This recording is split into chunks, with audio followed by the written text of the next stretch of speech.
The sound of shattering glass echoed through the church as Katherine Porter hurled her bouquet at the letter left on the altar, the cream-colored roses scattering across the polished wooden floor.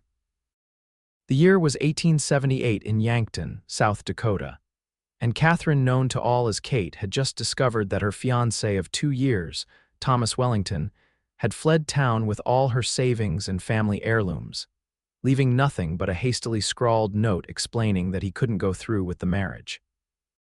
"That low-down, yellow-bellied thief," Kate's father, Henry Porter, bellowed, his face turning a dangerous shade of crimson as he crumpled the letter in his fist. "When I find him, Pa, please," Kate interrupted, though tears streamed down her face, creating rivulets in the carefully applied powder her mother had insisted upon. "Not here, not now." The murmurs from the assembled guests grew louder, a wave of whispers that crashed against Kate's ears as she stood frozen in place, her white wedding gown suddenly feeling like a shroud. She had never felt more humiliated in all her 22 years. "Katie, dear," her mother, Eleanor, whispered, rushing to her side, "let's get you out of here." But Kate couldn't move. The church that had been decorated with wildflowers and ribbons for what should have been the happiest day of her life now felt like a prison. The pitying glances from the townspeople, the hushed conversations, it was all too much. "I need air," Kate managed to say, gathering her voluminous skirts and rushing down the aisle and out the church doors, ignoring her mother's pleas to wait. The summer sun was high and unforgiving as Kate burst outside, the heat immediately causing beads of sweat to form at her temples. She didn't care. She just needed to escape the suffocating sympathy that threatened to drown her. "Whoa there, miss." A deep voice called out as Kate nearly collided with a tall, broad-shouldered figure just dismounting from a dusty Palomino horse. Kate looked up, blinking tears from her eyes, to see a man she'd never encountered before. He was dressed in worn leather chaps over denim trousers, a faded blue shirt, and a weathered hat that cast a shadow over piercing blue eyes. His face was tanned from the sun, with a strong jawline partially obscured by a few days' worth of stubble. "Pardon me," Kate muttered, trying to step around him. The stranger tilted his hat back, revealing more of his face, and his eyes widened in surprise as he took in her wedding attire and tear-streaked face. "You all right, madam?" he asked, his voice softer now, concern evident in his tone. Kate let out a bitter laugh. "Do I look all right to you, sir?" The man glanced behind her at the church, where curious faces were now appearing in the doorway. "I reckon not," he said, then gestured to his horse. "Need a quick escape?" Kate hesitated for only a moment before nodding. The stranger extended a strong, calloused hand, which Kate took without thinking. In one fluid motion, he helped her onto the horse, then mounted behind her. "Hold on tight," he instructed, and with a gentle kick to the horse's flanks, they were off, galloping away from the church, from the prying eyes, from the ruins of what should have been Kate's perfect day. "Where are we going?" Kate shouted over the thunder of hoofbeats, the wind tearing at her carefully arranged hair. "Anywhere you want," the stranger called back. "Just say the word and I'll take you there." For the first time since discovering Thomas's betrayal, Kate felt something other than humiliation and heartbreak. A spark of something wild and reckless flickered within her. "Just ride," she replied, holding tight to the saddle horn. "Just ride." The stranger chuckled, a warm, rich sound that somehow cut through Kate's misery. "Name's Zachary Vaughn," he said close to her ear. "Most folks call me Zach." "Katherine Porter," she responded automatically. "Kate. Well, Kate Porter, it looks like your bad day just turned into my lucky one." Kate twisted to look at him, confusion furrowing her brow. "And how do you figure that, Mr. Vaughn?" His grin was as bright as the South Dakota sun overhead. "Because I just arrived in town to find the prettiest woman in Yankton riding away with me." His expression sobered slightly. "Whoever left you at that altar, his loss is my blessing." Kate turned away, unable to process the stranger's boldness through her grief. But as they rode farther from town, the wind in her face and the steady rhythm of the horse beneath her, she felt the crushing weight on her chest begin to lighten just a little. "Where were you headed before our collision?" Kate asked after they had slowed to a trot, the town now just a distant cluster of buildings behind them. "The Diamond Cross Ranch," Zach replied. "I'm the new foreman, just rode in from Wyoming Territory." Kate's eyes widened. "That's my father's ranch," Zach whistled low. "Well now. That's a coincidence." "Not really," Kate sighed. "My father owns the largest ranch in the county, and he's been advertising for a new foreman since old Bert retired last spring." She paused. "Though I doubt he'll be in any mood to meet you today, given the circumstances." "Understandable," Zach said. "I reckon I made quite the first impression, riding off with his daughter on her wedding day." Despite everything, Kate found herself laughing. "I imagine you did at that." They rode in companionable silence for a while, following the winding creek that eventually led to the Diamond Cross. Kate was grateful for the quiet, for the chance to collect her thoughts away from the prying eyes of Yankton's residents. "Would you like to tell me what happened back there?" Zach finally asked, his tone gentle. "Not that it's any of my business." Kate sighed heavily.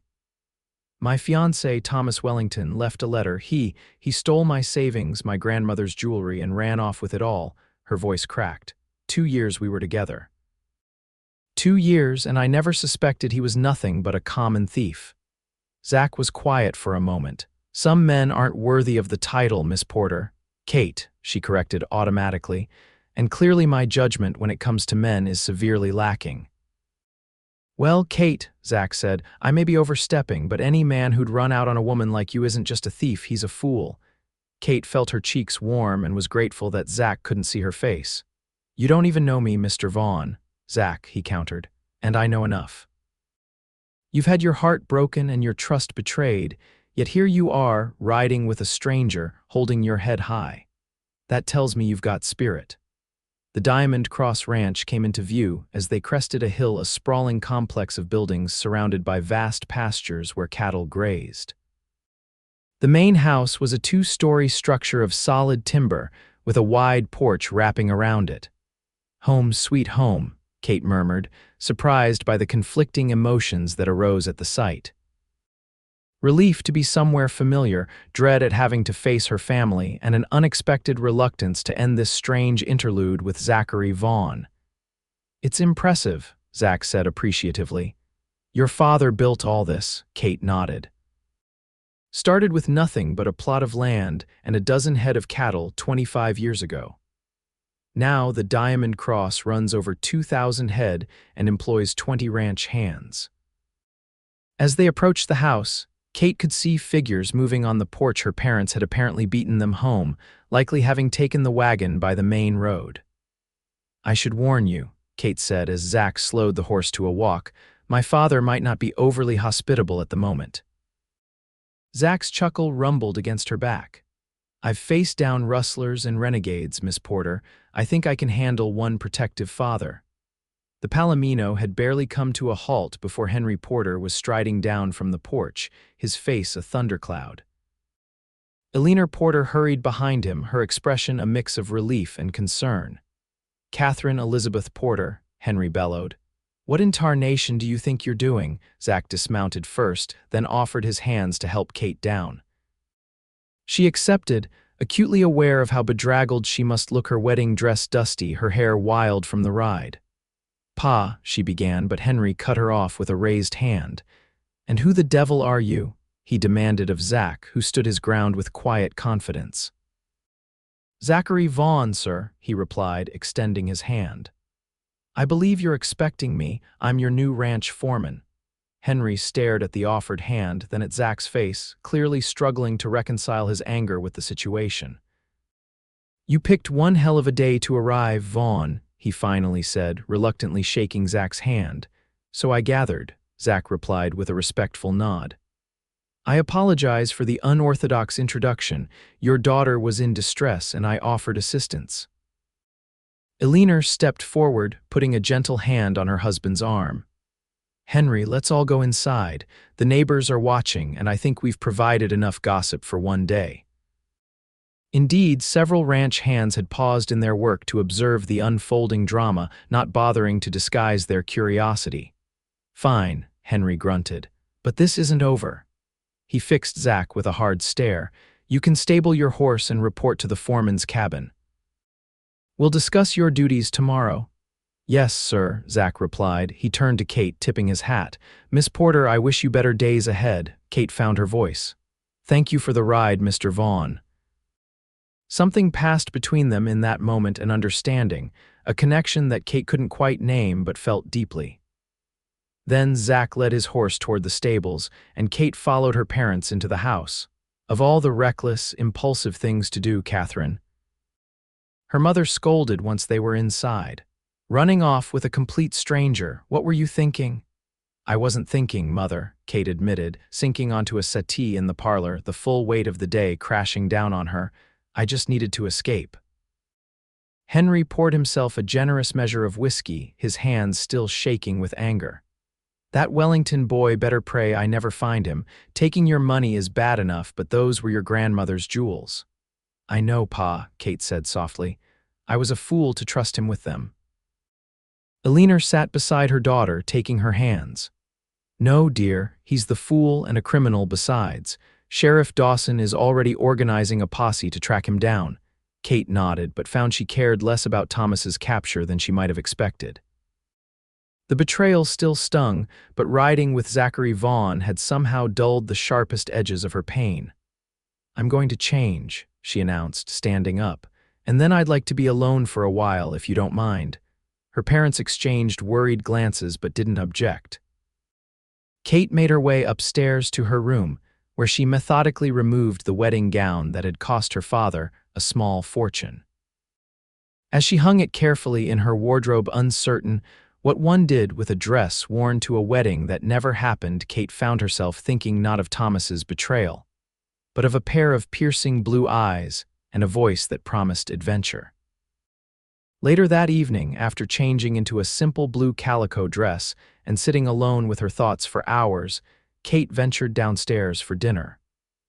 Her parents treated her like fine china, speaking in soft tones and avoiding any mention of the day's events.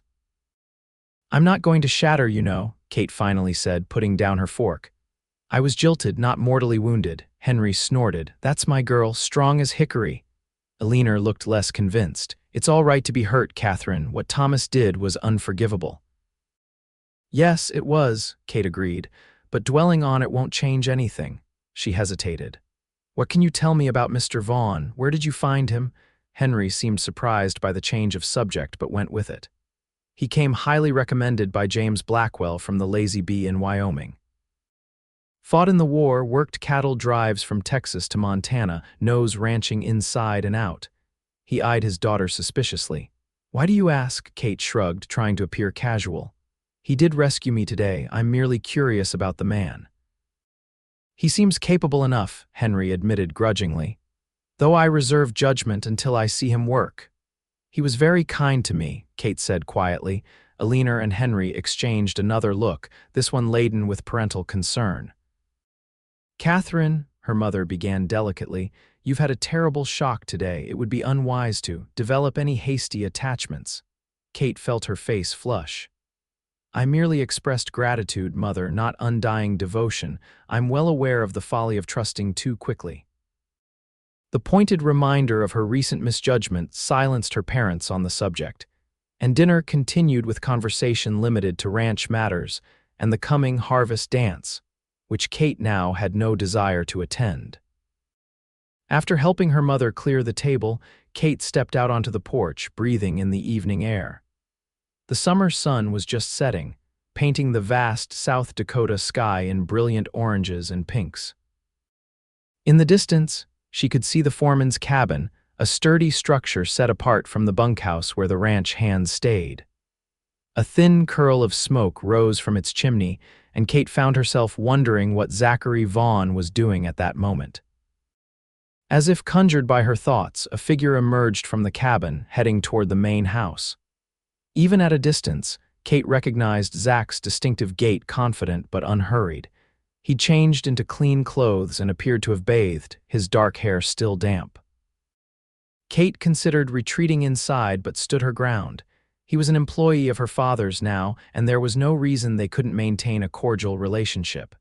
Evening, Miss Porter, Zach called as he approached, stopping at the base of the porch steps. "I hope I'm not intruding."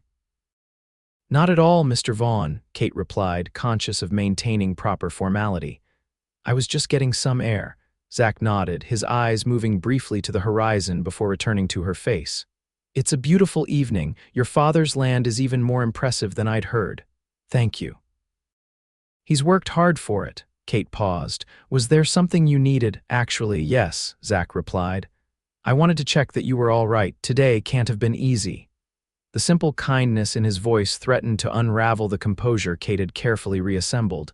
"I'm fine, thank you." Zach tilted his head, clearly not believing her but polite enough not to say so. "Well, that's good to hear. Also, I found this caught on my saddle horn." He held up a small pearl button. "I believe it's from your dress." Kate stepped down to take it, their fingers brushing briefly. "Thank you. Though I doubt I'll have occasion to wear that particular dress again." "That's a shame," Zach said softly. "You looked beautiful in it, even under the circumstances."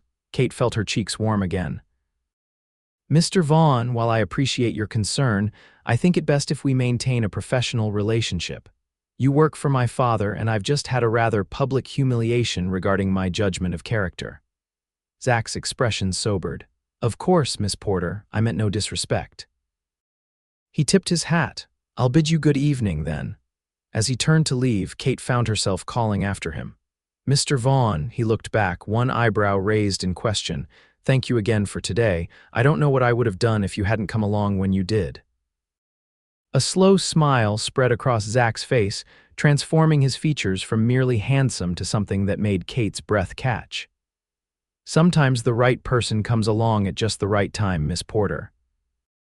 With a final nod, he walked away, leaving Kate with the pearl button clutched in her palm and a strange, fluttering sensation in her chest. The next morning, Kate rose earlier than usual, having slept poorly. Dreams of Thomas's betrayal had mingled with images of riding across the prairie with Zach, creating a restless night filled with confusing emotions.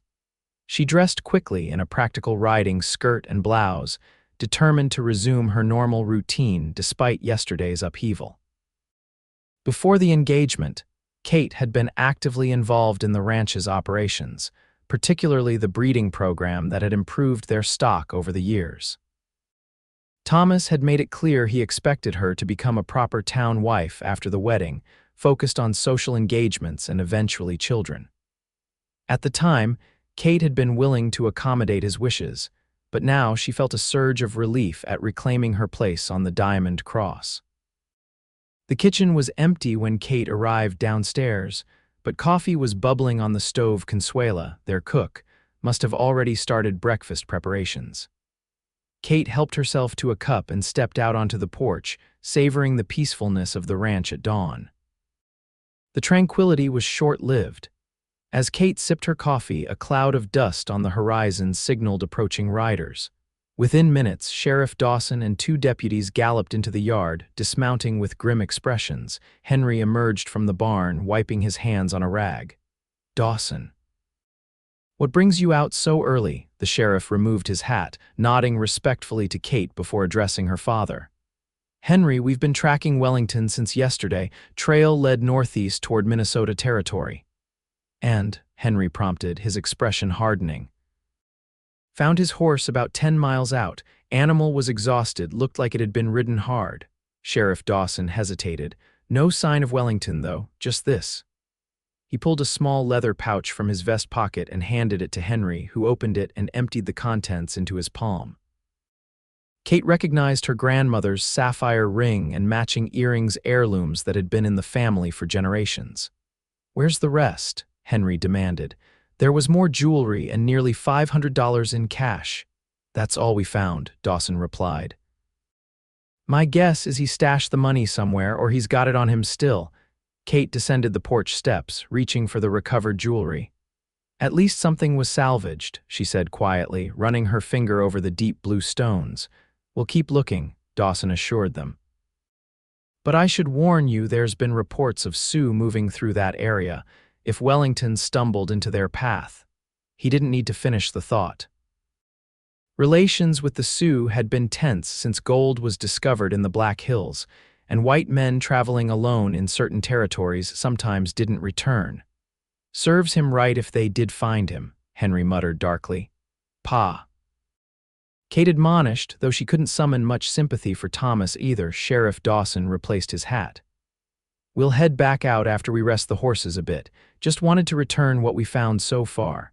As the men spoke, Zach emerged from the direction of the stables, leading his palomino. He was dressed for work in worn denims, boots, and a faded red shirt with a leather vest and his ever-present hat.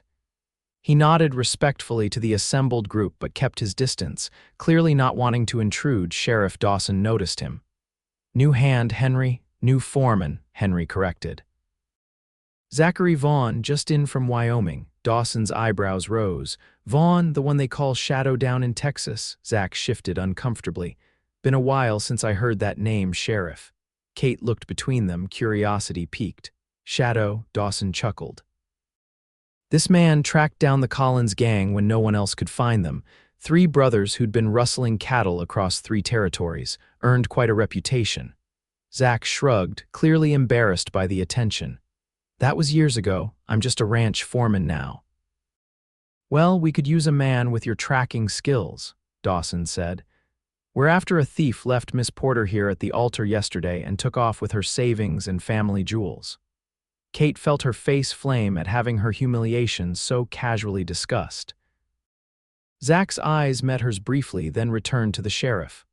"Already heard about that unfortunate business," Zach said, "but I'm employed by Mr. Porter now, can't just ride off on my first day."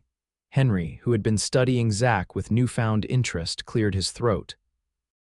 "Actually, Vaughn, helping the sheriff might be the best use of your first day.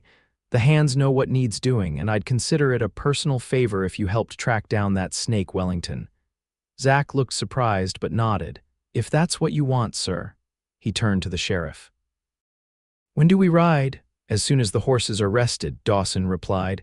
"An hour, maybe less." "I'm coming too," Kate announced, causing all heads to turn toward her in surprise. "Absolutely not," Henry said firmly. "Kate, it's too dangerous," Alina added, having joined them on the porch without anyone noticing. "He stole from me," Kate insisted. "I deserve to be there when he's caught." She raised her chin defiantly. "Besides, I'm the best rider here after Pa, and I know the territory as well as anyone." Sheriff Dawson looked uncomfortable. "Miss Porter, it's not appropriate for a young lady to—" "I don't care what's appropriate," Kate interrupted. "Thomas Wellington made a fool of me in front of the entire town. I won't sit at home like some wilting flower while the men handle everything." The sheriff looked to Henry for support, but to everyone's surprise, Henry nodded slowly. "Let her go," he said. "My Katie's tough as any man here, and she's right she knows the land. But," he added, fixing Kate with a stern look, "you stay with the group and you follow Sheriff Dawson's orders." "Understood." "Yes, Pa," Kate agreed quickly before anyone could change their minds. Alina protested, but Henry took her aside, speaking in low tones that Kate couldn't quite hear. Meanwhile, Zach approached, leading his horse. "You sure about this?" he asked quietly. "We might be out overnight and the trail could lead us into rough country."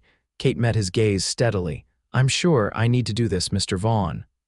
Zach studied her for a moment, then nodded. "I'll saddle your horse for you. Which one do you ride?" "The chestnut mare in the 3rd stall," Kate replied. "Her name is Penny." As Zach headed toward the stables, Kate hurried inside to gather what she'd need for the journey. Alina followed, still protesting. "Katherine, this is madness. Chasing after that man won't restore your dignity. It will only give people more to gossip about." "Let them gossip," Kate replied, stuffing a change of clothes into a saddlebag. "They're already talking about how I was left at the altar. At least now they can add that I was brave enough to go after the man who wronged me." Alina sighed, recognizing the stubborn set of her daughter's jaw. "At least take your father's pistol," she conceded, reaching into a drawer and retrieving a small derringer. "And promise me you'll be careful." Kate took the gun, checking that it was loaded before tucking it into her boot. "I promise, Mother." She hesitated, then hugged Alina tightly. "I'll be fine. Sheriff Dawson and his deputies will be there and—" She paused. "I trust Mr. Vaughn." Alina pulled back, searching her daughter's face. You've only just met the man, Katherine, I know, Kate admitted. But there's something about him. He's solid, dependable. Just be careful, Elena repeated.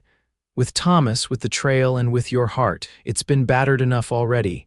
Kate nodded, gathering her things and heading back outside where the men were preparing to depart.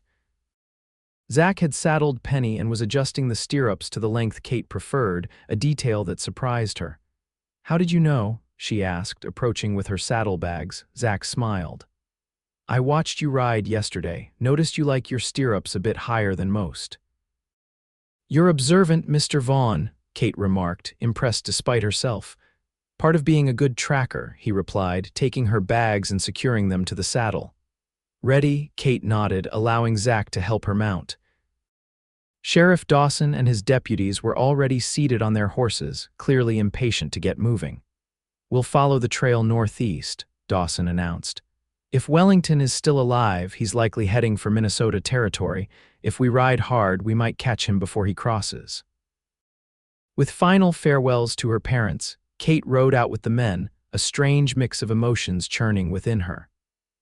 Anger at Thomas, determination to recover what was stolen, and an unsettling awareness of Zachary Vaughn riding beside her, his presence somehow both reassuring and disquieting. The first few hours of the journey were uneventful as they followed the trail Sheriff Dawson and his deputies had established the previous day. Kate rode comfortably, grateful for the familiar rhythm of Penny beneath her and the open sky above. Despite the circumstances, there was freedom in being away from Yankton and the pitying glances of its residents. Around midday, they stopped to rest the horses near a small creek. While the deputies refilled canteens, Sheriff Dawson consulted with Zach about the trail ahead. Wellington's horse was found just beyond that ridge, Dawson explained, pointing to a distant hill. No blood, no signs of a struggle, just the animal grazing, still saddled. Strange, Zach muttered, surveying the landscape. A man doesn't just abandon his horse in open country, especially when he's in a hurry. Unless he found another means of transportation, Kate suggested, joining them. Zach nodded thoughtfully, or was forced to leave it behind. The implication hung in the air until Sheriff Dawson cleared his throat. Well, we'll know more when we reach the spot. Let's move out. They reached the location where Thomas's horse had been found by mid-afternoon. Zach dismounted first, his eyes scanning the ground with intense focus. The others watched as he moved in widening circles, occasionally crouching to examine something invisible to their eyes. What do you see? Kate asked, dismounting and approaching cautiously, not wanting to disturb whatever trail Zach was following. Tracks, Zach replied. 2 sets heading north.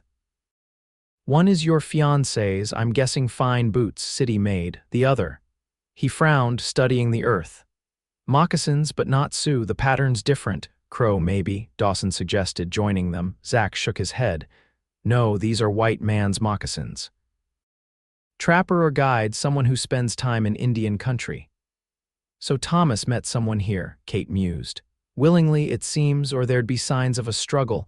Smart observation, Zach remarked, looking at her with newfound respect. You've done this before, Kate shrugged. Growing up on a ranch, you learn to read signs. Pa taught me. Your father taught you well, Zach said, returning to the tracks. They're heading northwest now toward the river. If they crossed, they could be headed for Fort Pierre. Sheriff Dawson stroked his mustache thoughtfully. Wellington might be trying to catch a steamboat up to Bismarck. From there, he could head east to Minnesota or north into Canada. Then we need to catch him before he reaches Fort Pierre, Kate said decisively. The sheriff nodded. Let's follow the trail while we still have daylight. As they remounted and continued, Kate found herself riding alongside Zach, who seemed lost in thought. You're very good at this, she observed. The sheriff called you Shadow, Zach grimaced. That was a long time ago. I was younger, had something to prove. And now? He glanced at her, his blue eyes unreadable beneath the brim of his hat. Now I just want a quiet life, running a good ranch, maybe someday having a place of my own. Is that why you came to Yankton? Kate asked. For a quiet life, a small smile played at the corners of his mouth. That was the plan, though meeting you has made things considerably more interesting. Kate felt herself blush and looked away, I apologize for disrupting your plans. Don't, Zach said simply. Some disruptions are worth it. Before Kate could respond, one of the deputies called out, pointing to something ahead. As they rode closer, Kate saw what had caught his attention: a small campsite beside the river, smoke still rising from a recently abandoned fire. They can't be more than an hour ahead of us, Zach observed. Dismounting to examine the site, Kate joined him, noticing the remains of a meal and 2 indentations in the grass where men had sat. They stopped to eat, at least. Zach nodded, then frowned as he picked up something from the ground. Look at this. He held up a small object that Kate immediately recognized: a gold cufflink with the initials TW engraved on it. She had given them to Thomas as an engagement present. That's his, she confirmed, anger flaring anew at the tangible reminder of his betrayal.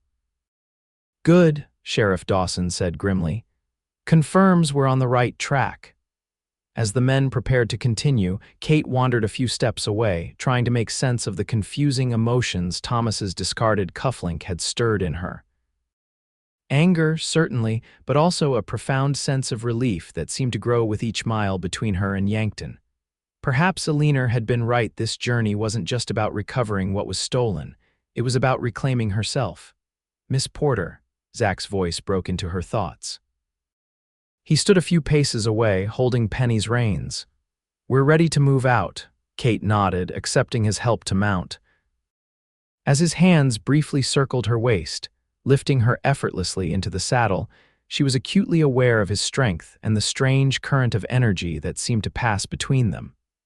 The trail led them along the river for several miles before veering inland toward a line of bluffs.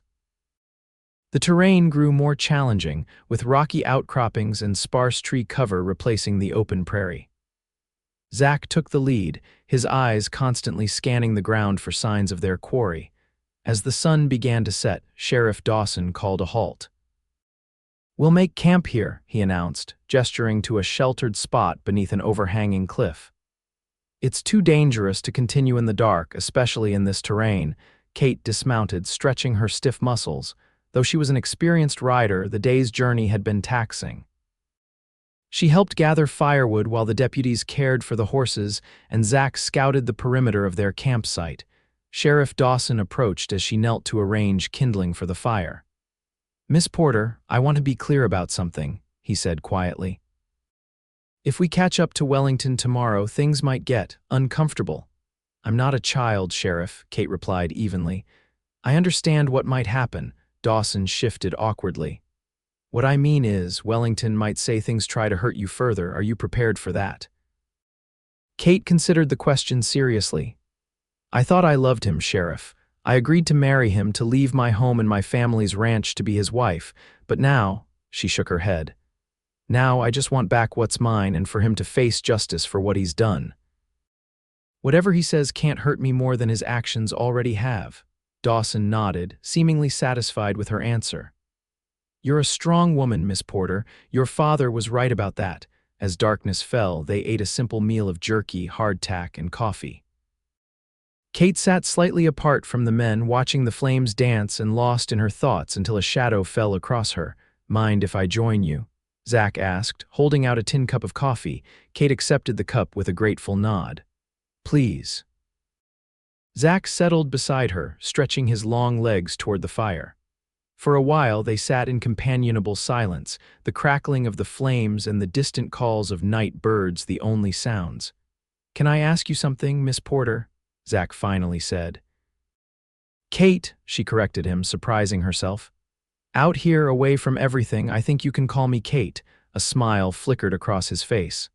Kate, then, and you can call me Zach, he paused. What I wanted to ask is, what will you do after this is over? After we find Wellington and recover what he took, Kate stared into the fire, considering the question. I haven't thought that far ahead.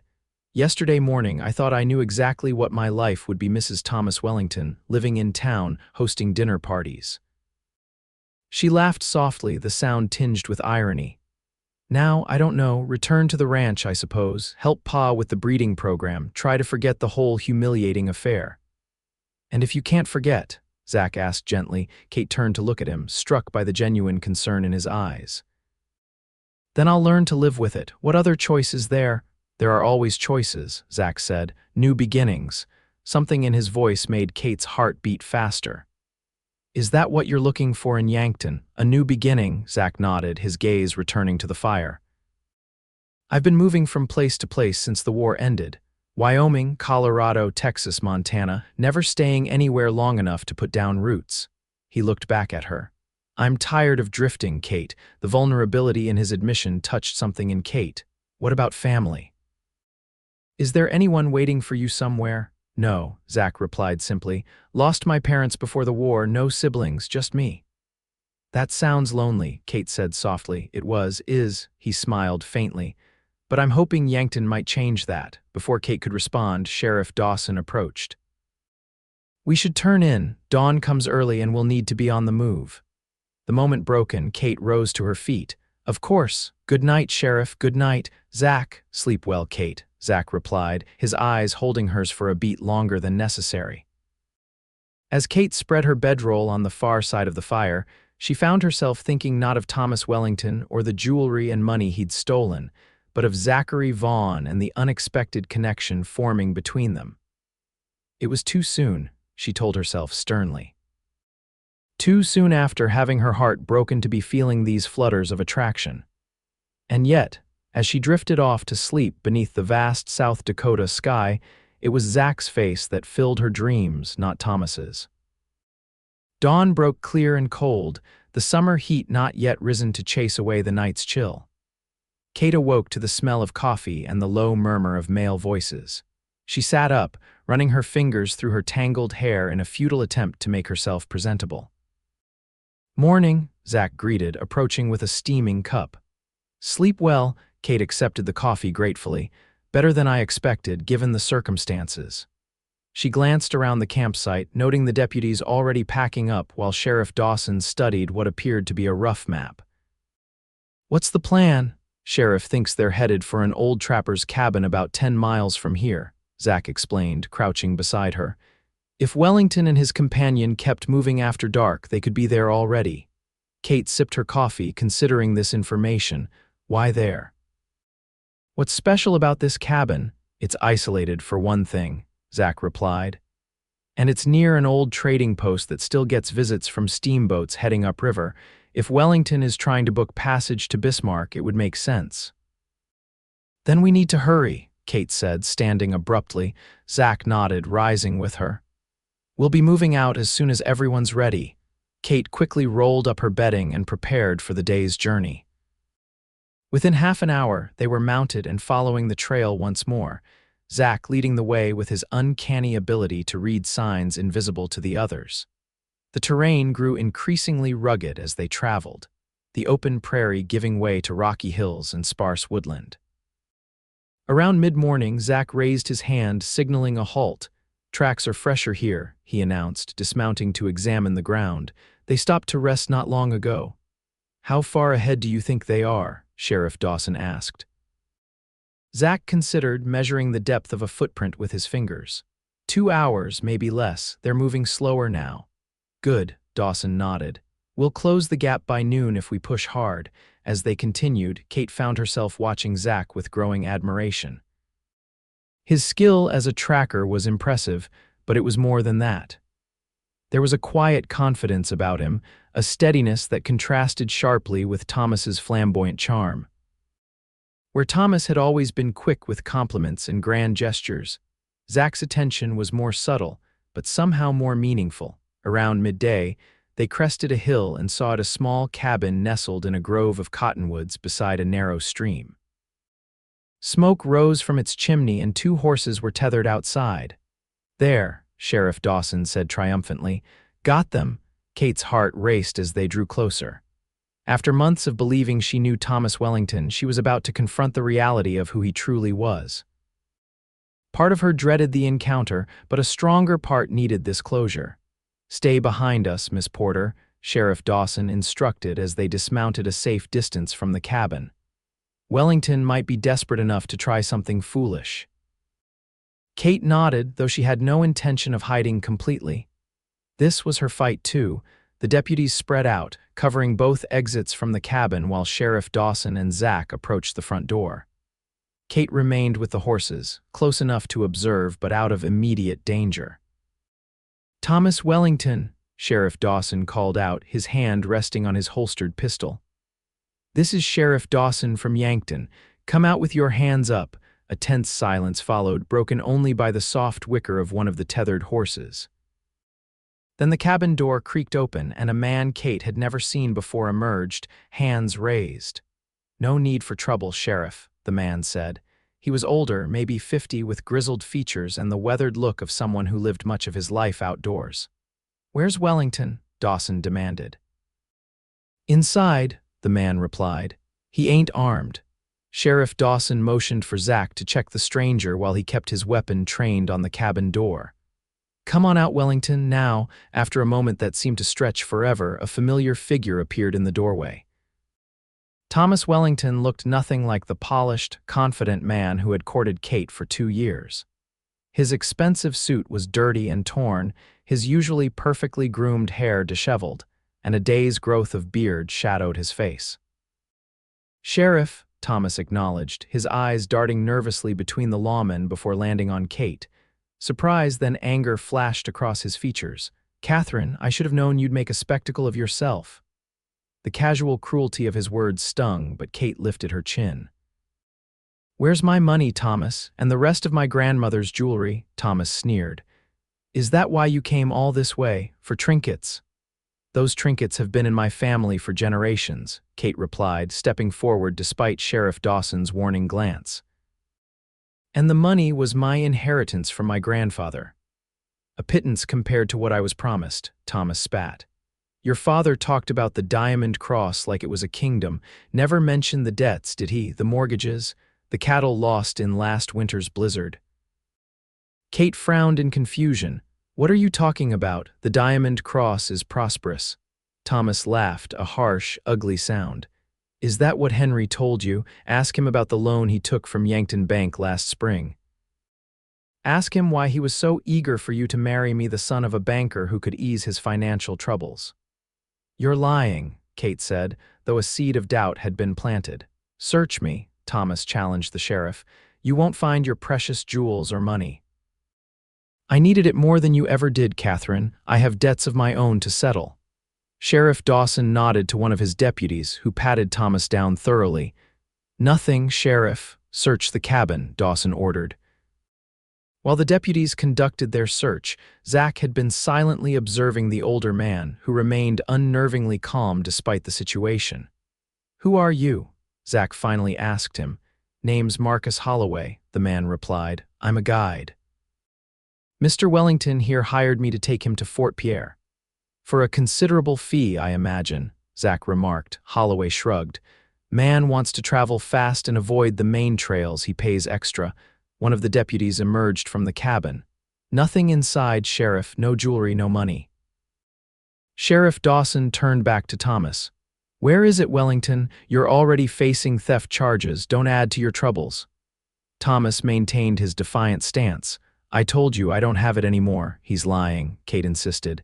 "He wouldn't part with it so quickly." Zach, who had been studying Holloway with increasing suspicion, suddenly moved. In one swift motion, he grabbed the guide's arm and twisted it behind his back, forcing him to his knees. "Check his boots," Zach instructed one of the deputies. Despite Holloway's protests, the deputy removed his boots, revealing several folded banknotes stuffed inside one of them. From the other, he extracted a small pouch that, when opened, contained the remaining pieces of Kate's grandmother's jewelry. "Well, well," Sheriff Dawson said, taking the recovered items. "Seems you two have been partners in this scheme." "He paid me to guide him," Holloway protested. "Gave me those things to hold for him. I didn't know they were stolen." "Save it for the judge," Dawson replied unsympathetically. He turned to Thomas. "Thomas Wellington, you're under arrest for theft and fraud." As the deputies secured both men, Kate approached Thomas, needing one last answer. "Why, Thomas? Why pretend to love me if all you wanted was money?" Thomas looked at her with cold eyes. "It wasn't personal, Katherine. You were pleasant enough company, and marrying you would have secured my financial future. When your father finally admitted the ranch was in trouble, I decided to take what I could and leave. Simple business decision. The casual dismissal of their relationship should have hurt more than it did, Kate realized. Instead, she felt a strange sense of freedom. Thank you for your honesty at last. Goodbye, Thomas. She turned away, not bothering to watch as the deputies led Thomas and Holloway to their horses. Sheriff Dawson approached, holding out the recovered jewelry and money. Not all of it, he admitted, but better than nothing. Kate accepted her property with a grateful nod. Thank you, Sheriff, and thank you for allowing me to come along. Don't thank me, Dawson replied with a slight smile. If it weren't for you and Vaughn, we might not have recovered anything.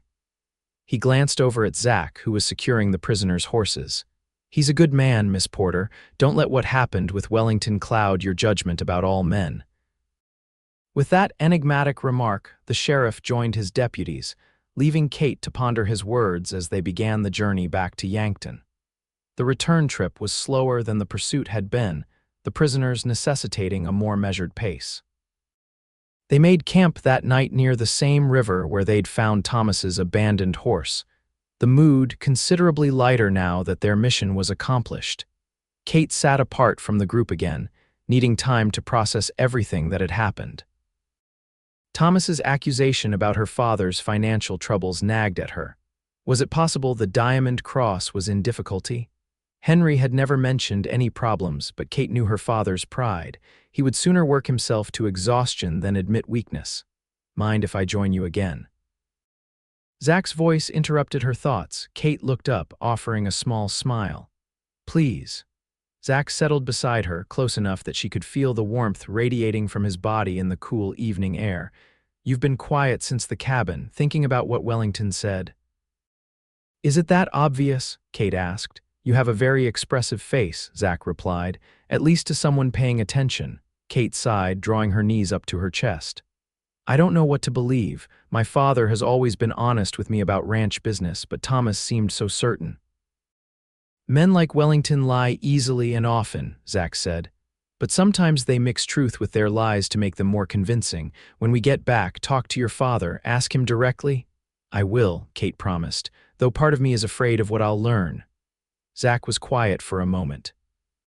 Whatever the truth is, Kate, it doesn't change who you are or what you're capable of.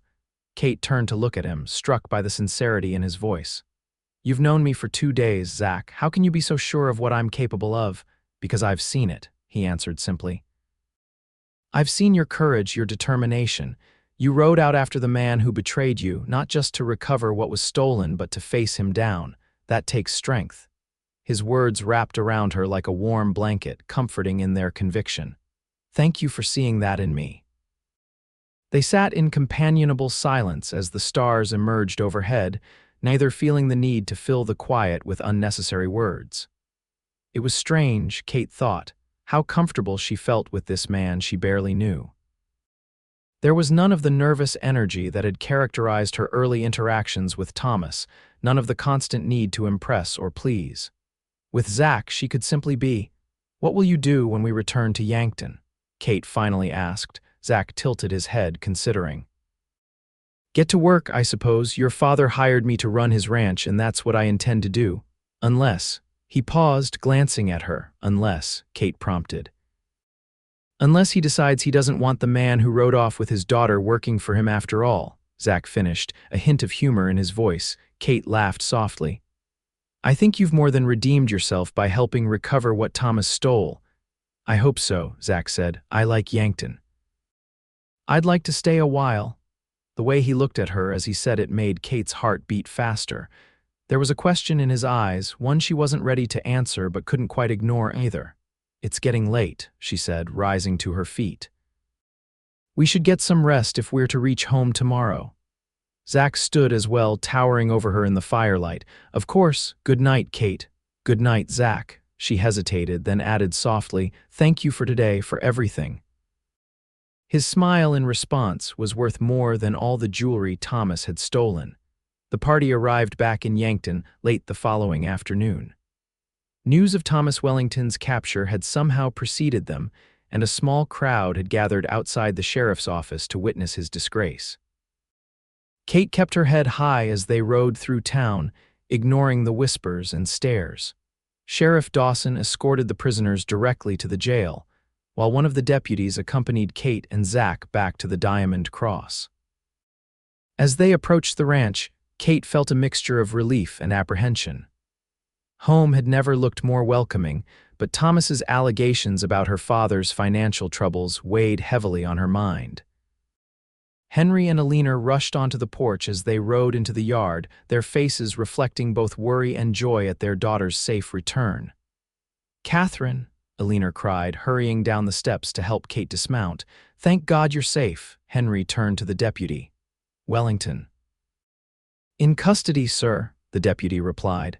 "Sheriff Dawson has him locked up tight. Trial will be next week when the circuit judge comes through." Henry nodded in satisfaction, then noticed the saddlebag Kate was carrying. "You recovered the jewelry." "Most of it," Kate confirmed. "And about half the money.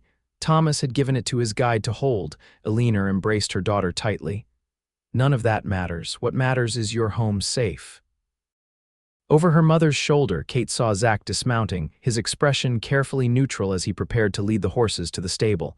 "Mr. Vaughn," Henry called. "A moment, if you please." Zach approached, hat in hand. "Sir," Henry extended his hand. "I owe you my thanks. Sheriff Dawson sent word about how instrumental you were in tracking Wellington and recovering my daughter's property." Zach accepted the handshake. "Just doing what needed doing, sir. Nevertheless, I'm grateful." Henry glanced between Zach and Kate, his expression thoughtful. "We'll speak more about your duties tomorrow. For now, get some rest. You've earned it." "Thank you, sir." Zach nodded respectfully to all three porters before leading the horses away. Alina ushered Kate inside, fussing over her travel-worn appearance and insisting she take a bath before dinner. Kate allowed herself to be guided upstairs, but her mind was elsewhere, partly on the conversation she needed to have with her father, and partly on the tall figure heading toward the stables. Later that evening, after dinner had been cleared away and Alina had retired to the parlor with her needlework, Kate found her father in his study. He was seated behind his desk, ledger books open before him, a glass of whiskey at his elbow. "Pa," Kate said softly from the doorway, "can we talk?" Henry looked up, gesturing for her to enter. "Of course, Katie, what's on your mind?" Kate closed the door behind her and took the chair opposite his desk. "Thomas said something when we found him, something about the ranch being in financial trouble." Henry's expression tightened. "Did he now?" "He mentioned debts and mortgages and cattle lost last winter," Kate continued. "He claimed that's why you were so eager for me to marry him, because his father's bank holds our loans." For a long moment, Henry was silent, his weathered face impossible to read. Then he sighed heavily, shoulders slumping slightly. "There's some truth to what he said, Katie." Kate's heart sank. "So the Diamond Cross is in trouble?" "Not as bad as Wellington made it sound," Henry clarified. "Yes, we took losses in the blizzard last winter, everyone did. And yes, I took a loan to cover the shortfall and buy new breeding stock, but we're far from destitute." He reached for his whiskey, taking a thoughtful sip. "I won't deny I saw advantages in you marrying into the Wellington family. Old man Wellington could have extended better terms on our loans. But that was never the primary reason I approved the match." "Why did you then?" Kate asked, a hint of accusation in her voice.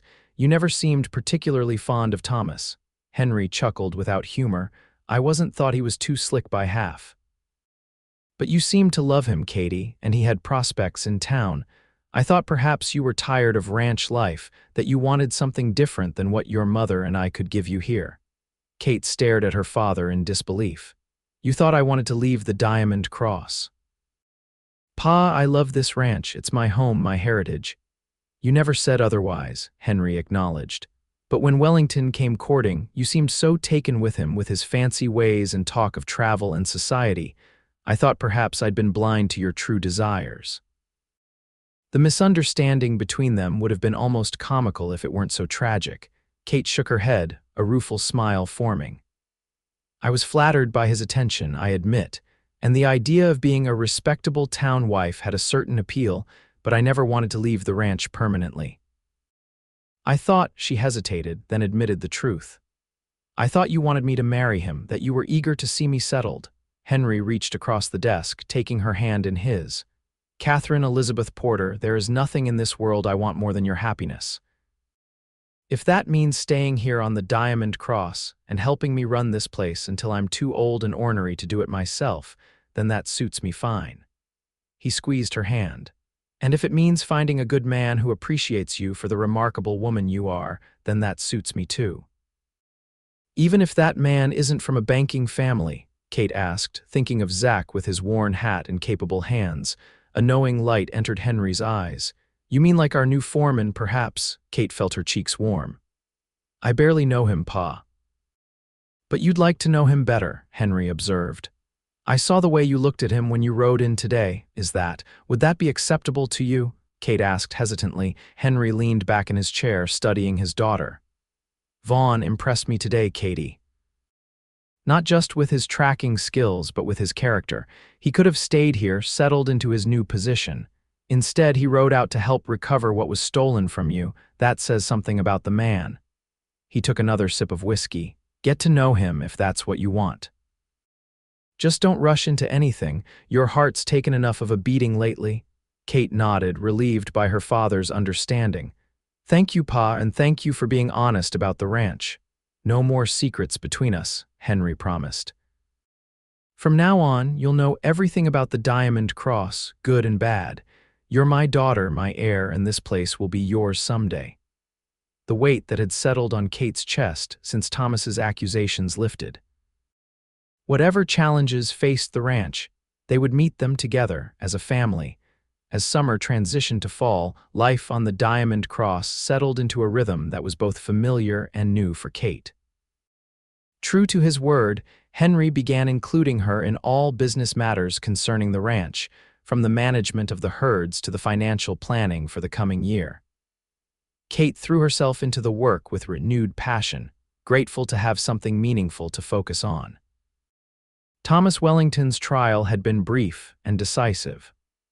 With the evidence against him overwhelming, he was sentenced to 5 years in the territorial prison, his guide and accomplice receiving a lesser sentence of 2 years. Kate had attended the proceedings, but felt surprisingly little at seeing her former fiancé led away in chains. Whatever feelings she had once had for Thomas had been buried beneath the reality of his betrayal. What Kate couldn't ignore, however, were the growing feelings she harbored for Zachary Vaughn. In the weeks following their return from the pursuit, Zach had proven himself an exceptional foreman. He worked tirelessly, earning the respect of the ranch hands and implementing improvements to the Diamond Cross operations that impressed even Henry. Kate saw him daily as they both went about their duties, their paths crossing frequently enough that casual conversations became commonplace. She learned about his childhood in Pennsylvania, his experiences during the war, and his years drifting across the Western Territories. In turn, she shared stories of growing up on the ranch, her dreams for the Diamond Cross, and even her embarrassment at having been so thoroughly deceived by Thomas. Don't be too hard on yourself, Zach had told her one evening as they sat on the porch after dinner, a habit that had developed naturally over the weeks. Wellington was a practiced deceiver, and you were seeing what you expected to see, which was, Kate had prompted. Zach had smiled gently. A respectable future, security, what most women are taught to want. And what do you think I really want, Mr. Vaughn? Kate had asked, surprised by her own boldness. His eyes had met her steadily. Freedom, purpose, a life that means something. He'd paused, then added softly, and maybe someone to share it with who values those same things. The memory of that conversation still made Kate's heart race weeks later as she rode out to check on a herd of cattle grazing in the north pasture. The autumn air was crisp, the trees along the creek beginning to turn golden and red. Penny moved at an easy trot beneath her, clearly enjoying the exercise after several days confined to the stables due to heavy rain. As Kate crested a hill, she spotted a familiar figure on horseback near the herd, Zach, making his own inspection of the cattle. She urged Penny forward, a smile forming unbidden at the prospect of his company. Zach turned at the sound of approaching hoofbeats, his face lighting up in a way that made Kate's pulse quicken. "Miss Porter," he called, tipping his hat. "Beautiful day for a ride." Though they had moved to a first-name basis during their private conversations, Zach was careful to maintain proper formality when ranch hands or family might be present. Kate appreciated the respect this showed, even as she sometimes wished for the freedom to acknowledge the growing connection between them. "It is indeed, Mr. Vaughn," she replied, bringing Penny alongside his stallion. "I couldn't stay indoors another moment." "The herd looks good," Zach observed, nodding toward the grazing cattle. "Your breeding program is paying off. These yearlings are some of the finest I've seen." Pride swelled in Kate's chest at his assessment. The breeding program had been her particular project for the past few years. "Thank you. I think the new bull from Colorado has made a significant difference." "Your idea to bring in fresh bloodlines was inspired," Zach agreed. "Most ranchers around here are too set in their ways to try something new." Kate glanced at him, curious. "And you, are you set in your ways, Mr. Vaughn?" A slow smile spread across Zach's face. "Some ways, perhaps, but I like to think I recognize a good idea when I see one, no matter where it comes from." The double meaning in his words wasn't lost on Kate. Over the past weeks, Zach had implemented several of her suggestions for improving ranch operations, giving her full credit when speaking to Henry.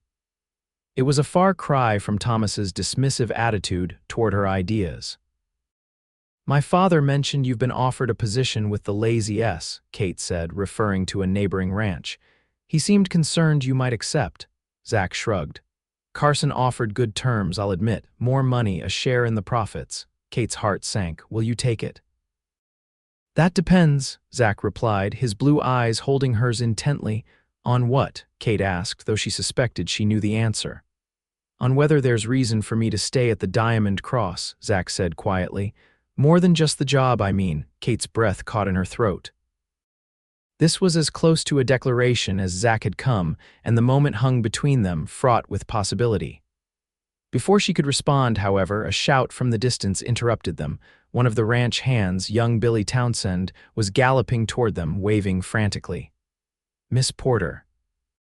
"Mr. Vaughn, come quick, there's trouble at the house." All personal matters forgotten, Kate and Zach spurred their horses toward Billy, who wheeled around to lead them back to the ranch.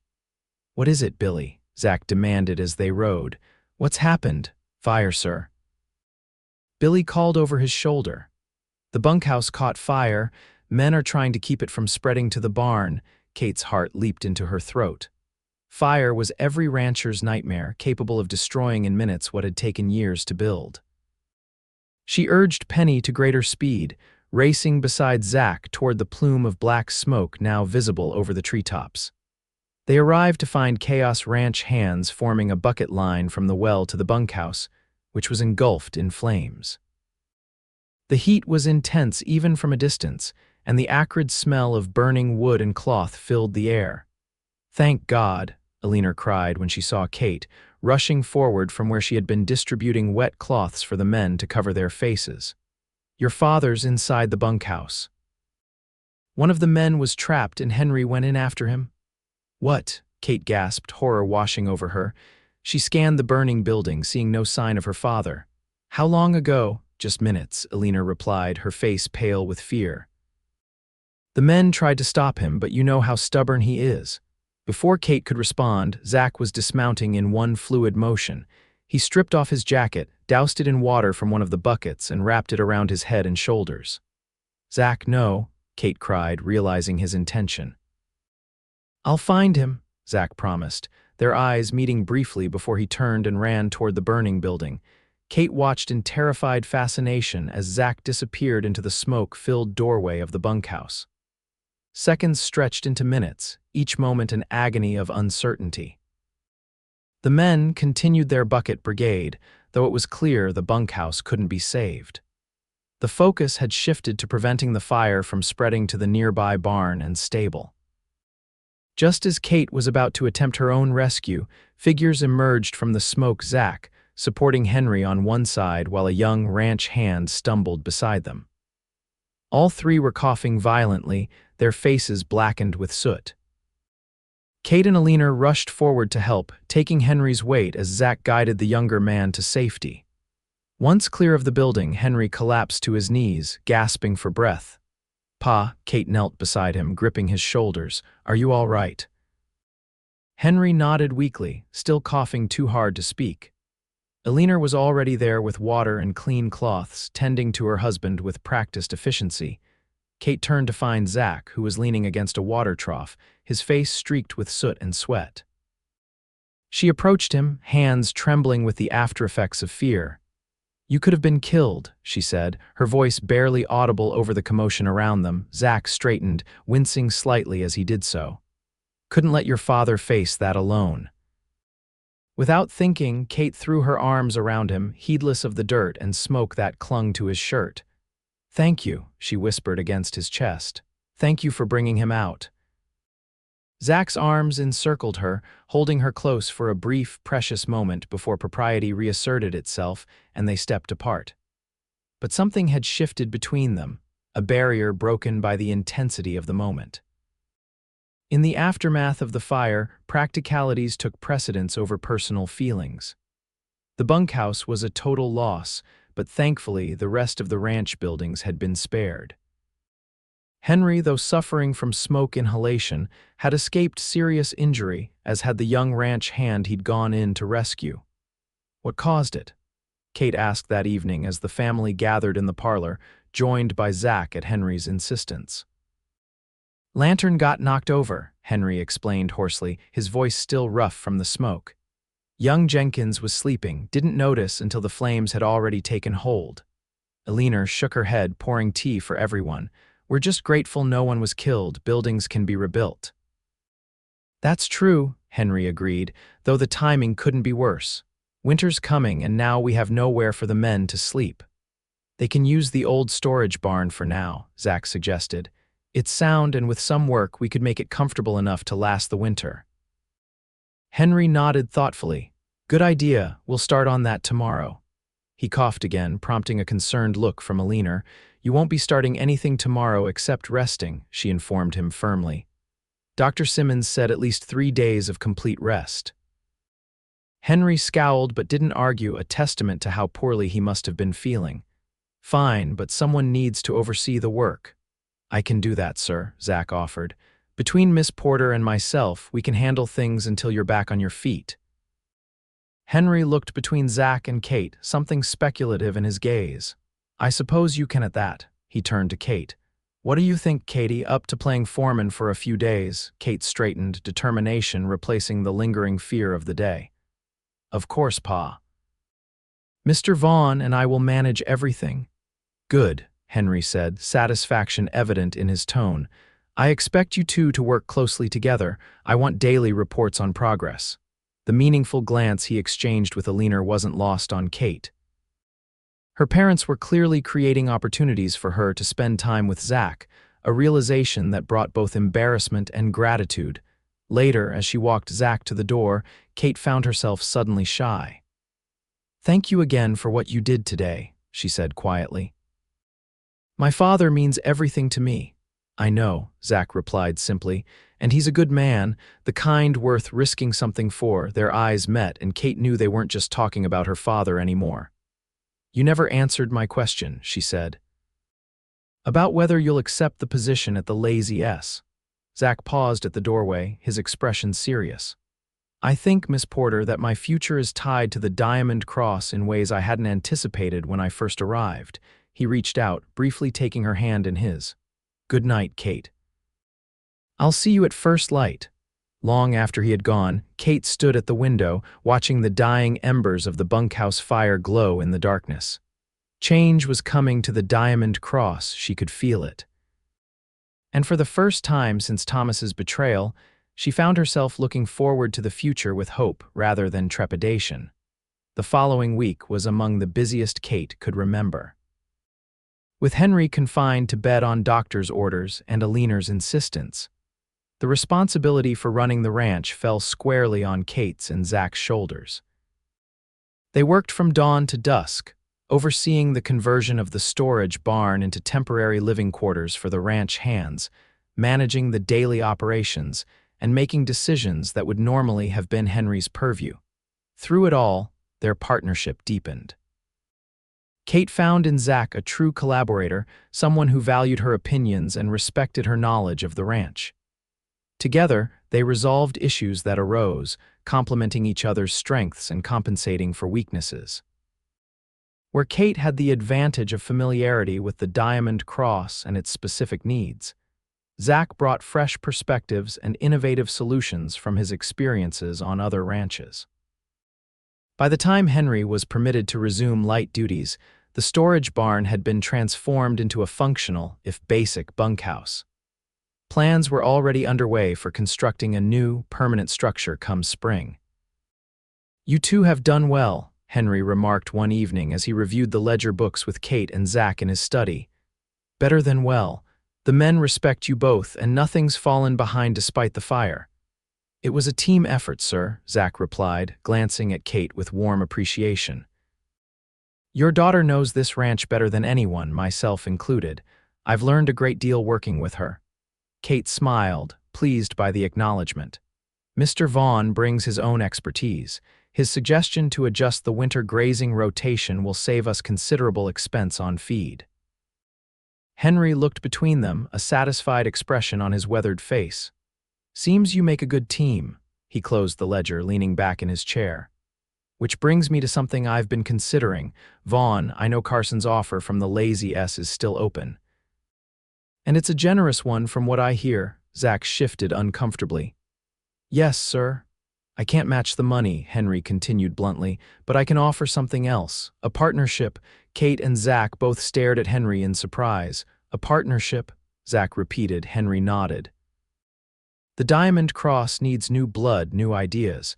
I'm not getting any younger, and while Katie here is more than capable of running things, she can't do it alone." He fixed Zach with a steady gaze. "I'm offering you a 10% stake in the ranch with the possibility of increasing that over time. In return, you stay on as foreman with expanded responsibilities." Kate held her breath, watching Zach's reaction. This was more than just a job offer, it was an invitation to become part of the Diamond Cross legacy, to put down the roots he'd spoken of wanting. "That's extremely generous, sir," Zach said slowly, "but I need to be sure I understand your intentions. Is this offer strictly business, or—" He glanced briefly at Kate. Henry chuckled. "Let's be plain, Vaughn. I've seen how you look at my daughter and how she looks at you. I'm not blind, nor am I opposed, but this offer stands regardless of any personal developments between the two of you. It's based solely on your merit as a rancher and a man of character." Relief and something like joy flickered across Zach's face. "In that case, Mr. Porter, I accept, gratefully." "Good," Henry said with satisfaction. "We'll have the papers drawn up next week when I go to town." He stood, signaling an end to the business discussion. "Now, if you'll both excuse me, I promised Alina I wouldn't overexert myself. She's worse than any prison guard when it comes to enforcing the doctor's orders." After Henry left, Kate and Zach sat in silence for a moment, the implications of what had just occurred settling around them. "That was unexpected," Kate finally said, a smile tugging at her lips. "Completely," Zach agreed. He hesitated, then added, "though perhaps not unwelcome." Kate met his gaze directly. "Not unwelcome at all, Mr. Vaughn. I think, under the circumstances, you might start calling me Zach all the time," he suggested, his own smile growing. "Partner." The word sent a pleasant shiver through Kate. "Partner," she repeated. "I like the sound of that." Zach rose from his chair, moving to stand before her. With gentle deliberation, he took her hands in his, drawing her to her feet. "Kate, I need to be clear about something. I accepted your father's offer because it's an incredible opportunity, one I'd be a fool to refuse on its own merits." His blue eyes held hers intently. "But I would have stayed at the Diamond Cross regardless, as long as there was hope that you and I—" He trailed off, seemingly unable to find the right words. "That you and I might have a future together," Kate finished for him, her heart racing. "Yes," Zach said simply. "Since the moment I saw you running from that church in your wedding dress, something inside me knew. His loss truly was my blessing."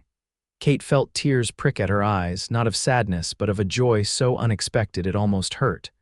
I thought my heart was broken beyond repair, she admitted, but you've shown me it was just waiting for the right man to value it properly. Zach's hands tightened around hers. May I court you, Katherine Porter, properly with your father's blessing already secured, it seems, Kate laughed softly. Yes, Zachary Vaughn, you may court me, though I suspect we're already halfway to somewhere more serious than courting. The look in Zach's eyes confirmed her suspicion. With exquisite gentleness, he leaned down, his intention clear. Kate raised her face to his, and their lips met in a kiss that felt like both a beginning and a homecoming. Unlike the showy, practiced kisses Thomas had bestowed, Zach's kiss was honest and true like the man himself. When they parted, Kate saw in Zach's face the same wonder she felt. Whatever lay ahead for them, for the Diamond Cross, they would face it together. The news of Zach's partnership and his courtship of Kate spread quickly through Yankton and the surrounding ranches. Some whispered that Kate had been too hasty in moving on from her broken engagement, but most who knew her recognized the fundamental rightness of the match. Unlike Thomas Wellington, with his city polish and hidden agenda, Zachary Vaughn was genuine, a man whose actions matched his words, whose respect for Kate was evident in every interaction. Throughout the fall and into the early winter months, their courtship progressed with a natural ease that confirmed Kate's growing certainty that she had found in Zach what had been missing with Thomas' true partnership: mutual respect, and a love built on solid foundation rather than shallow attraction. By December, with snow blanketing the Diamond Cross and Christmas approaching, Kate knew without doubt that she was in love with Zachary Vaughn. The realization didn't come as a dramatic epiphany, but as a quiet certainty, as fundamental as the changing of seasons. They were riding fence on the western boundary one crisp, clear morning when Kate decided to voice what had been in her heart for weeks. The snow crunched beneath their horses' hooves, their breath forming white clouds in the cold air. "Zach," she began, drawing her horse alongside his. "There's something I need to tell you." Zach reined in his mount, turning to face her with attentive eyes. "What is it?" Kate took a deep breath, the cold air filling her lungs. "I love you." The simple declaration hung between them, as bright and clear as the winter sun overhead. Zach's expression transformed, joy breaking across his features like dawn. "Say that again," he requested softly. "I love you, Zachary Vaughn," Kate repeated, more confident now. "I think I have since that day you rode into Yankton and found me in my wedding dress." Zach urged his horse closer until their legs were nearly touching. "And I have loved you since that same moment, Katherine Porter, loved your courage, your spirit, your strength." He reached across to take her gloved hand in his. "I've been waiting for the right time to ask you something." Kate's heart quickened. "Ask me now."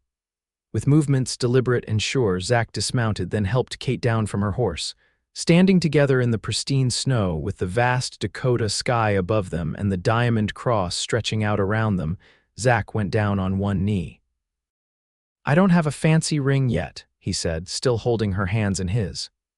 "And I know it might seem too soon after what you've been through, but I'm certain, Kate, I want to build a life with you here on this land that you love, that has become my home too." He looked up at her, his blue eyes clear and unwavering. "Will you marry me?" Kate didn't hesitate. "Yes," she said, joy bubbling up inside her like a spring. "Yes, Zach, I will marry you." He rose to his feet, gathering her in his arms and lifting her off the ground in his enthusiasm. Their laughter echoed across the snowy landscape as he spun her around before setting her gently back on her feet and claiming her lips in a kiss that promised a lifetime of happiness. When they finally broke apart, breathless and grinning, Kate couldn't help but marvel at the journey that had brought them to this moment. "6 months ago, I thought my life was over when Thomas left me at the altar," she said wonderingly. "Now I understand it was just beginning." "His loss, my blessing," Zach repeated his words from that first day, "and your blessing too, I hope." "The greatest blessing," Kate agreed, her arms still wrapped around his neck. "When shall we tell my parents? Tonight," Zach suggested. "Though I suspect your father won't be surprised. He's been dropping hints about expanding the main house for weeks." Kate laughed, remembering her father's not-so-subtle comments about additional bedrooms being useful in the future. Christmas is 2 weeks away. What do you think about a Christmas wedding? Zach raised an eyebrow. So soon. Are you certain? Completely, Kate assured him. I don't need a grand affair, just family, close friends, and the promise of a future with you. Besides, she added with a smile, I still have a perfectly good wedding dress. The same one you were wearing when we met. Zach asked, his expression softening at the memory. Kate nodded. It seems fitting somehow. That dress was meant for a wedding, just not the one I originally planned. Zach brushed a strand of hair from her face, tucking it beneath her woolen hat. A Christmas wedding it is, then. Though we should probably finish checking these fences before planning anything further. With reluctance, they remounted their horses and continued their work, though the routine task was now infused with a new joy as they discussed their plans for the future. That evening after dinner, Kate and Zach shared their news with Henry and Alina. As expected, neither parent showed much surprise, though Alina's eyes filled with tears of happiness. A Christmas wedding, she exclaimed. Oh, there's so much to prepare. Nothing elaborate, Mother, Kate cautioned. Just a simple ceremony, perhaps here at the ranch rather than in town. Alina nodded, understanding. Of course, dear, after last time, well, what matters is that you're happy. I am, Kate assured her. Happier than I ever thought possible. Henry, who had been quietly observing, finally spoke. Vaughn, I entrust you with my greatest treasure. He extended his hand, which Zach grasped firmly. Welcome to the family, son. Thank you, sir, Zach replied, the emotion in his voice evident. I promise to be worthy of her. You already are, Henry said simply. The 2 weeks leading up to Christmas were a whirlwind of preparations. Word of the engagement spread through Yankton, eliciting mostly congratulations, though a few raised eyebrows at the speed of the match. Kate found she cared little for gossip anymore. What mattered was the steady presence of Zach beside her, the future they were building together, and the love that had sprung up between them against all odds. On Christmas Eve, with the ranch house decorated with evergreen boughs and red ribbons, and a light snow falling outside, Kate stood in her bedroom, gazing at her reflection in the mirror. The white wedding dress, carefully stored away after the disaster of her first attempt at marriage, fit as perfectly as it had 6 months earlier. But the woman wearing it was different, stronger, wiser, more certain of her own heart. A soft knock at the door preceded Alina's entrance. She gasped softly at the sight of her daughter. Oh, Katherine, you're beautiful, Kate smiled, turning to face her mother. Thank you for understanding about the small ceremony, Mother. I know you would have preferred something more traditional. Alina shook her head, adjusting the simple veil on Kate's hair. What I prefer is your happiness, dear, and anyone with eyes can see that Zachary Vaughn makes you happy in a way Thomas Wellington never did.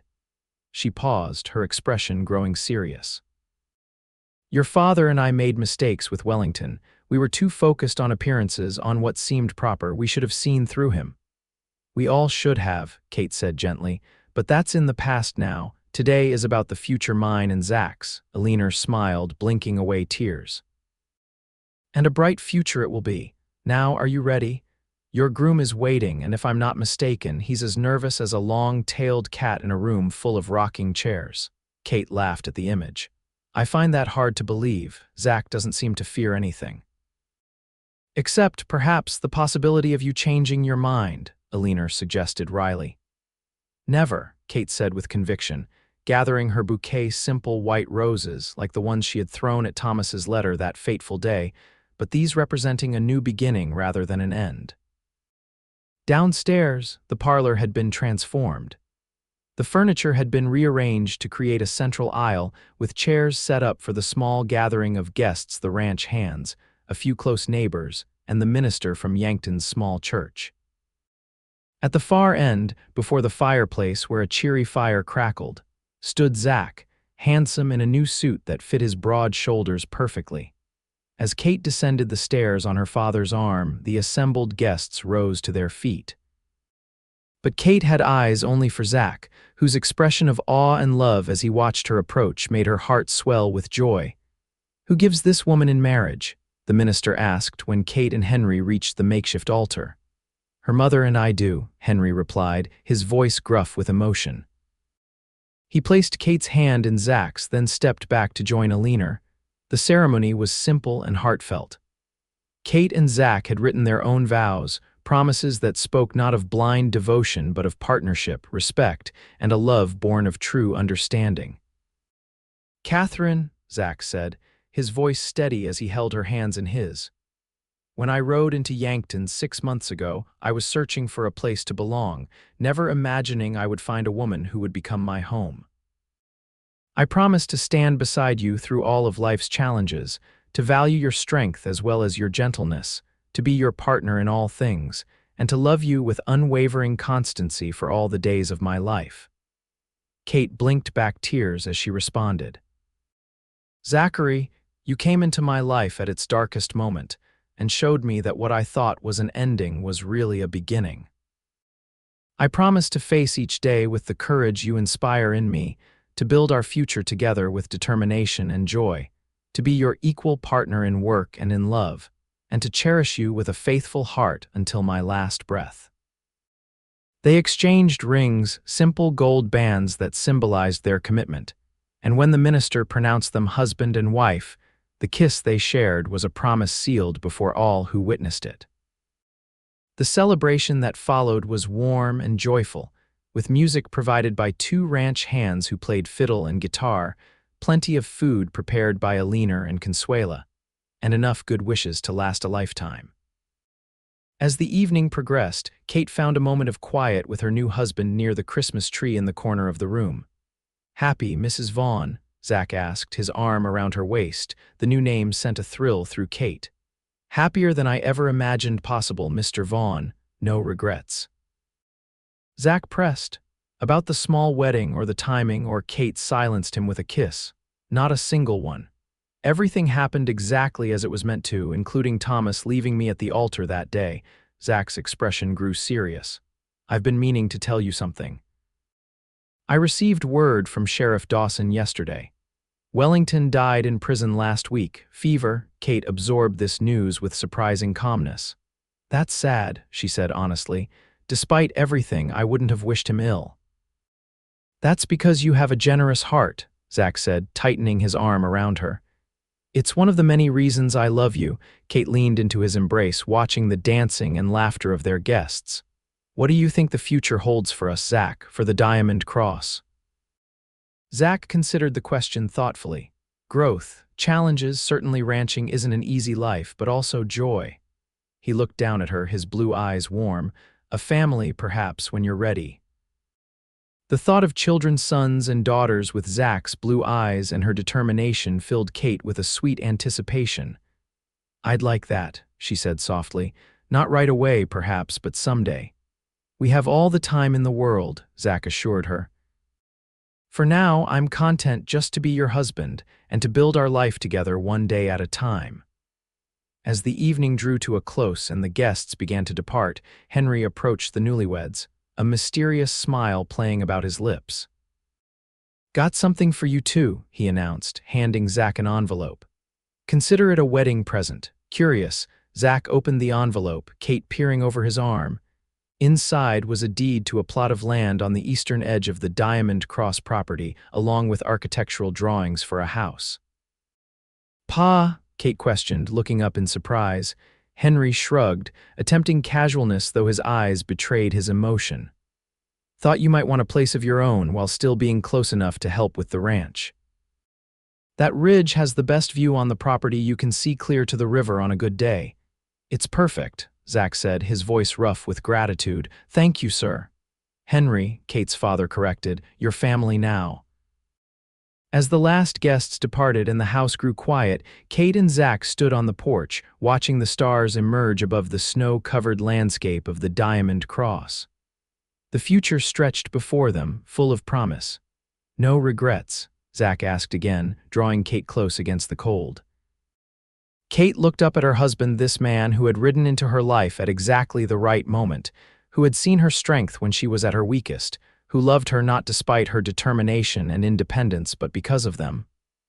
"None," she answered truthfully. "Thomas Wellington did me the greatest favor of my life when he left me at that altar, because his loss truly was your blessing and mine. Zach's kiss was tender, a promise of all the days to come. And as they stood together beneath the vast Dakota sky, Kate knew with absolute certainty that sometimes the greatest happiness could arise from what seemed, at first, like the deepest heartbreak. 5 years later, the sound of children's laughter echoed through the valley as Kate Vaughn stood on the porch of the house she shared with Zach, watching their 3-year-old son, Henry, chase a butterfly through the wildflowers that surrounded their home. Her hand rested on the gentle swell of her belly where their second child, a daughter, Kate was certain grew stronger each day. "He has your energy," Zach remarked, joining her on the porch with 2 cups of coffee. He handed one to Kate, his fingers lingering against hers in a touch that still sent warmth through her after 5 years of marriage. "And your fearlessness," Kate replied, smiling as their son took a tumble, only to bounce back up and resume his pursuit without a moment's hesitation. The house Henry had given them as a wedding present had been completed just in time for young Henry's birth. A spacious but comfortable home that combined Zach's practical nature with Kate's eye for beauty. From the wide porch, they could see not only their own property but also the main house of the Diamond Cross in the distance. Under the partnership of Henry Porter and Zachary Vaughn, with Kate's continued involvement, the Diamond Cross had flourished.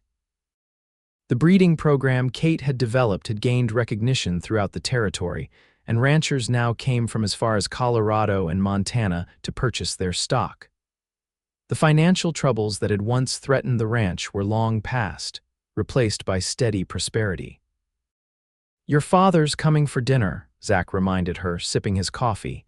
"Said he has some news." Kate nodded. "Mother mentioned something about it when she visited yesterday. She seemed excited but wouldn't tell me what it was about." Since Aliner's passing 2 years earlier from a sudden illness, Henry had lived alone in the main house, though he spent much of his time with Kate, Zach, and his namesake grandson. The loss had been profound for all of them, but especially for Henry, who had been married to Aliner for over 30 years. "I hope it's good news," Kate said, leaning against Zach's solid presence. "He deserves some happiness." "We all do," Zach agreed, pressing a kiss to her temple. "And we've been fortunate enough to find it." As the sun began its descent toward the horizon, painting the South Dakota sky in brilliant hues of orange and pink, Kate reflected on the journey that had brought them to this moment. From the humiliation of being left at the altar to the joy of finding true love with Zach, from the challenges they had faced together to the triumphs they had shared, every step had led to this life. They had built a life of purpose, partnership, and deep, abiding love. Henry arrived just as Kate was setting the table, his weathered face breaking into a smile at the sight of his grandson running to greet him. "Grandpa," young Henry cried, launching himself into the older man's arms. "There's my boy," Henry said, hoisting the child up with a strength that belied his years. "Growing like a weed, as usual." Dinner was a relaxed affair, with conversation flowing easily among the adults, while young Henry regaled his grandfather with tales of his adventures chasing butterflies and helping his father check the fences. As Zach served coffee and the apple pie Kate had baked that morning, Henry cleared his throat, setting down his fork with deliberate care. "I've got something to tell you," he began, his expression uncharacteristically nervous. "Been meaning to bring it up for a while now, but the timing never seemed right." Kate and Zach exchanged glances, both hearing the seriousness in Henry's tone. "What is it, Pa?" Kate asked gently. Henry took a deep breath. "I've asked Martha Caldwell to marry me, and she's accepted." For a moment, Kate was too surprised to speak. Martha Caldwell was the widow of one of Yankton's former mayors, a kind, intelligent woman in her early 50s who had moved to town 3 years earlier to live with her daughter's family after her husband's death.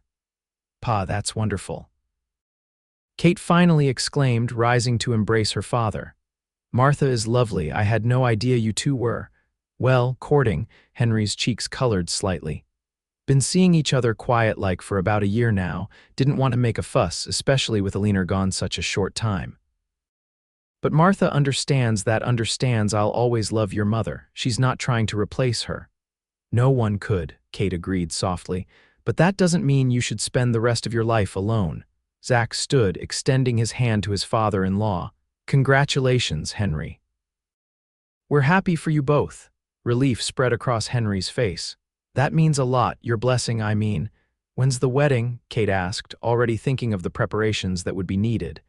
Next month, if that's not too soon. Small ceremony, just family and close friends. Henry smiled ruefully. At our age, there's not much point in waiting. Next month is perfect, Kate assured him. We'll help with everything. As they discussed the details of the upcoming wedding, Kate found herself marveling at life's unexpected turns. Her father, who had seemed so devastated by Alina's passing, had found a second chance at happiness. It was yet another reminder that endings could become beginnings, that joy could emerge from sorrow. Later that night, after Henry had returned home and young Henry was tucked into bed, Kate and Zach sat on their porch, a familiar end to their days. The stars spread across the vast Dakota sky like diamonds scattered on black velvet, the same stars that had witnessed their love story from its unlikely beginning. "A penny for your thoughts," Zach said, his arm warm around her shoulders. Kate smiled, leaning into his embrace. "I was just thinking about how life surprises us. 5 years ago, I thought my world had ended when Thomas left me at the altar. I couldn't imagine then that it would lead to this, to you, to our son, to this home and life we've built together." "His loss, my blessing," Zach quoted softly, the phrase that had become something of a personal motto for them both. "I thank my lucky stars every day that I happened to ride into Yankton exactly when you needed someone to help you escape that church." "It wasn't luck," Kate said with conviction. "It was fate. We were meant to find each other." Zach's hand moved to rest on her growing belly where their daughter kicked as if in agreement. "I believe you're right, Mrs. Vaughn, and I, for one, am grateful that fate knew what it was doing." As they sat together beneath the stars, the diamond cross stretching out around them like a promise kept, Kate knew that what had once seemed like her greatest humiliation had, in fact, been the first step on the path to her greatest joy. Thomas Wellington's abandonment had freed her to find not just love, but partnership, respect, and a life truer to her own heart than she could have imagined possible. And as Zach's lips met hers in a kiss that still held all the wonder of their first, Kate was certain that some losses, painful as they might be in the moment, could indeed become the greatest of blessings.